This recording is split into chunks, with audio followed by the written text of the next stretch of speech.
हर हर महादेव सज्जनों। आजकल में जो समाचार हमें प्राप्त हो रहे हैं, आप सभी भी देख रहे हैं, तिरुपति बालाजी में जो महाप्रसाद के मिलावट का जो मुद्दा उठ रहा है, आज हम उस पर कुछ चर्चा करेंगे।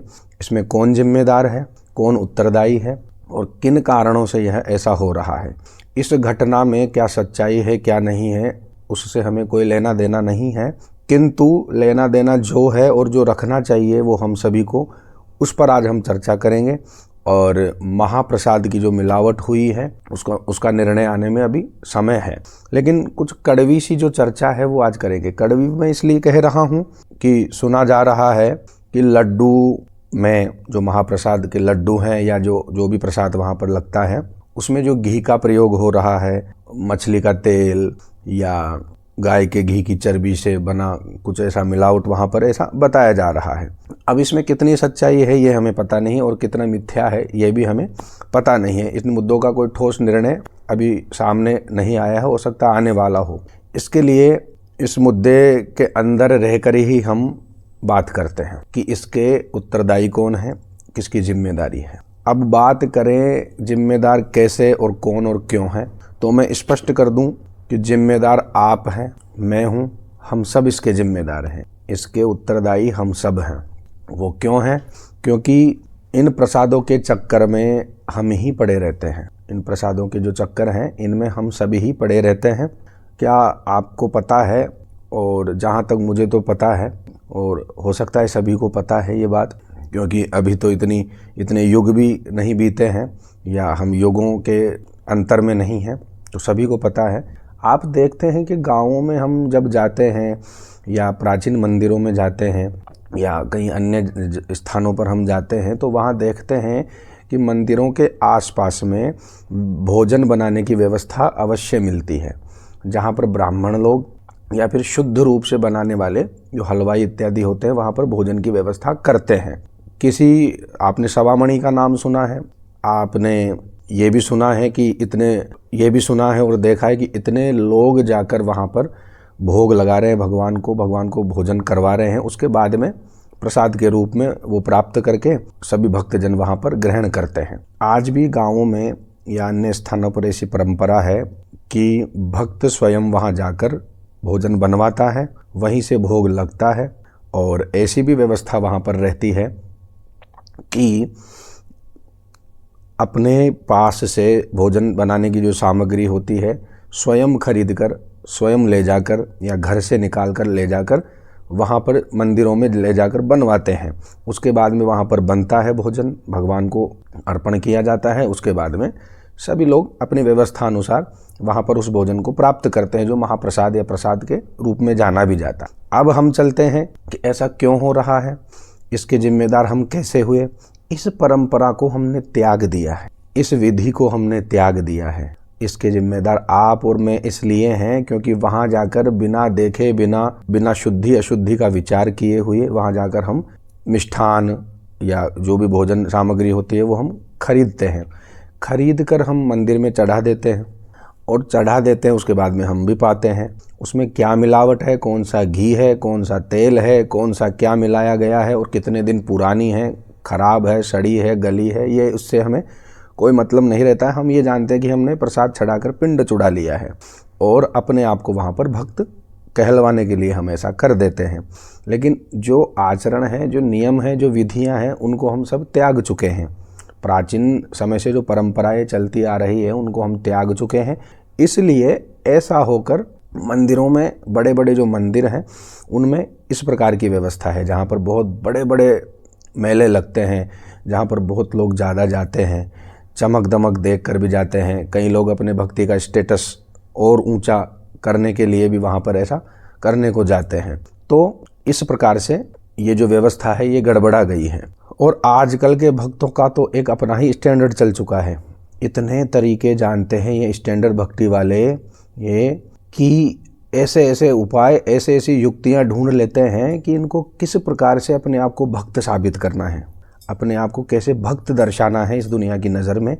तो वहाँ जाकर ये ऐसा ही करते। अब सरकारों की मानते हैं, शास्त्रों के नियम को तो हम त्याग चुके हैं। बड़े बड़े धर्मगुरु बड़े बड़े पीठों पर विराजमान जो आचार्यगण हैं उनका हम कहाँ नहीं मानते हैं, उनको सुनते ही कहाँ हैं, क्योंकि उनकी क्लिष्ट भाषा हमारे समझ में ही नहीं आती है। समझ में क्यों नहीं आती है? बचपन से हम शास्त्रों का ज्ञान ही अर्जित नहीं किए हैं, कहाँ से समझ में आएगी? हम चमक दमक में रहे या चकाचौंध में ही उलझे रहे। तो इस प्रकार की ये जो बातें हैं आप अपने हृदय पे ना लें, सबके लिए ही इसमें मैं कह रहा हूँ, सब इसी के उत्तरदायी हैं। जो कांड घटनाएं दुर्घटनाएं अभी हो रही है उसके सभी हम उत्तरदायी हैं। अब रही महाप्रसाद की बात, हमें ऐसा करना चाहिए कि घर से ही बना के लेके जाएं। स्त्रियां पुरुष जिसको भी समय मिले व्यवस्था बैठे, घर से ही लड्डू शुद्ध घी में, शुद्ध आटे से, शुद्ध बेसन से या जिस प्रकार से भी बनता है, जो भी विधि होती है उससे हम बना के लेके जाएं। घर से बना के वहाँ आराम से भगवान को दिखाएं। वहाँ पुजारी के द्वारा यदि मंदिर में नहीं चढ़ाया जा रहा है या आप दूर खड़े हैं, भीड़ भड़क्का है, तो वहाँ भगवान को दिखाइए। और ग्रास मुद्रा शास्त्रों में बताई गई है, ग्रास मुद्रा सीख ले। में खूब चलचित्र आते हैं, इस पर मैं भी चलचित्र एक बना दूंगा, ग्रास मुद्रा कैसे दिखाई जाती है। तो ग्रास मुद्रा से भगवान को वहीं से आप दूर से ही पवाइए, और फिर भगवान तो डायरेक्ट उठा के थोड़ी खाएंगे आपसे लेके, या उसमें से खा के आपके पास थोड़ी डाल देंगे। भगवान गंध रूप से ग्रहण करते हैं, तो आपका प्रसाद वहाँ पे प्रसाद रूप में तब होता है। उसके बाद में आप आइए, खुद पाइए, सभी को बांटिए। तो ये होता है महाप्रसाद।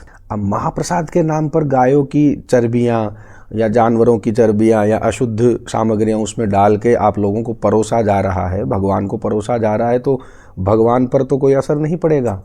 भगवान के कोई फर्क नहीं पड़ता है इन मामलों से, क्योंकि ये तो आपका कृत्य है, आपके विचार का है, आपका विवेक है। ये तो आपको लगाना चाहिए था, आपको सोचना चाहिए था। तो भगवान को कोई फर्क नहीं पड़ता है। इसमें दोषी आप ही हैं, आपका परलोक ही बाधित हो रहा है इस कृत्य से। इसलिए थोड़ा विवेक रखें, अपनी अमीरी को थोड़ा साइड में करके मंदिरों में जाएं, अमीरी को थोड़ा कम करके, अमीरी को थोड़ा साइड में छुपा कर भगवान के जो कृत्य हैं, शुभ कर्म हैं, वो करें।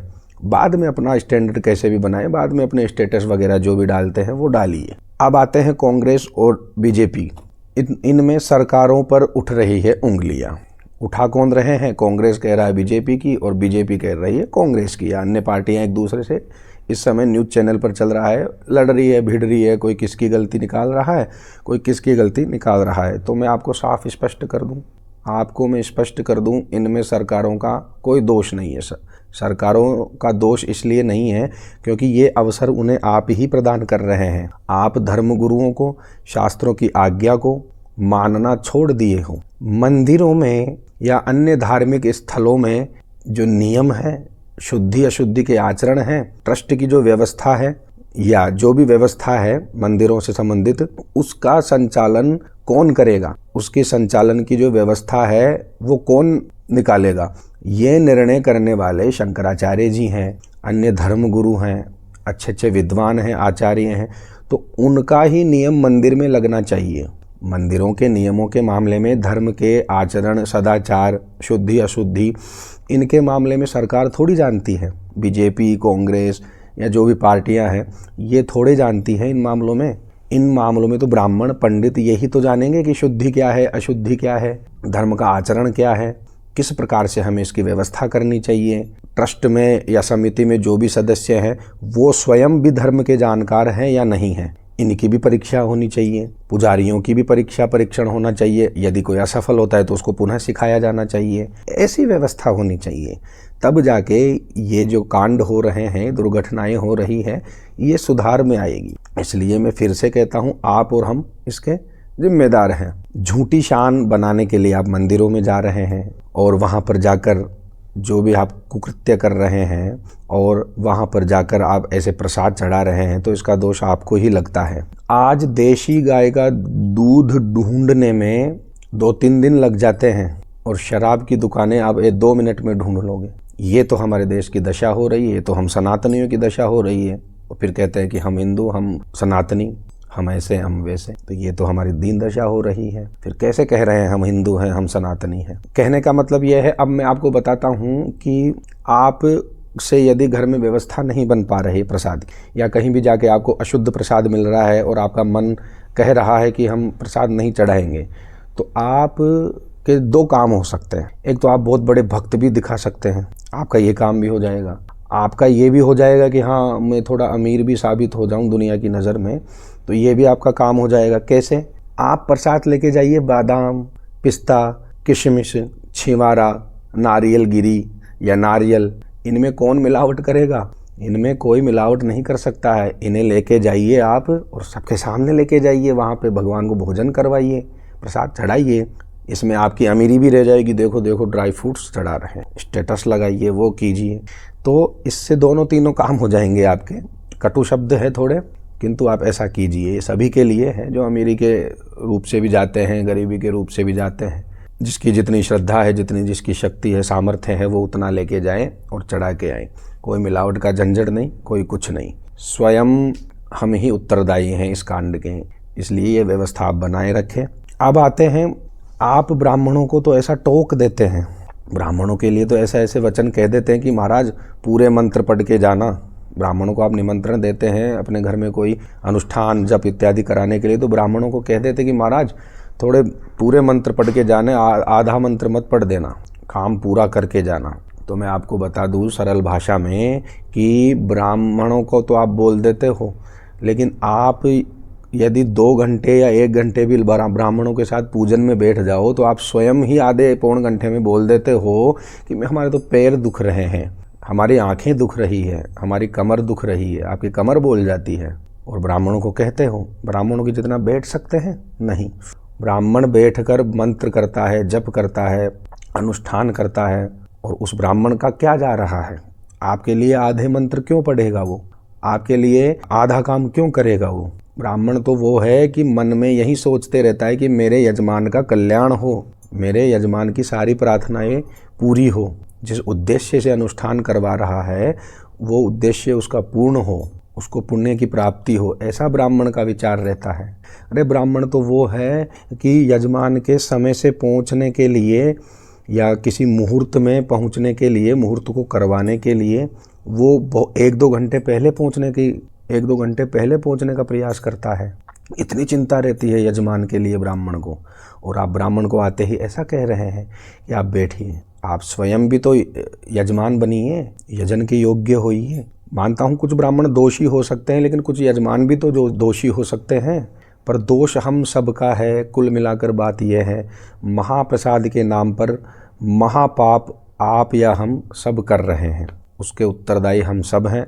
क्योंकि आपके आलस्य, आपकी अमीरी को दिखाने में और बाकी इन सभी को मिलाकर देखें तो इन चक्करों में ही ऐसा हो रहा है। इसलिए मेरा निवेदन है, आलस्य को त्यागें और इसी प्रकार से आप प्रसाद का काम करें। घर से ले जाएं, घर से बना के ले जाएं, या जहाँ भी बनवाओ वहाँ आराम से खड़े होकर बनवाएं, देखें। क्योंकि आप तो पालोगे, लेकिन भगवान को क्या प्रिय है क्या अप्रिय है आपको नहीं पता है। ब्राह्मण ये सब जानते हैं, ब्राह्मणों से पूछिए, और मंदिरों में जहाँ हो सके ब्राह्मणों से ही आप सलाह लीजिए, वो ही निर्णय इसका कर सकते हैं शुद्ध रूप से। इसलिए नम्र निवेदन है। थोड़ा चलचित्र बड़ा हो गया है, पूरा देखने यहाँ तक तो पता नहीं कोई पहुँचेगा, क्योंकि उनकी MB जा रही है, उनकी GB व्यर्थ जा रही है ऐसे वचनों को सुनने में। इसलिए वो आपकी इच्छा है। बाकी हर हर महादेव, नारायण नारायण।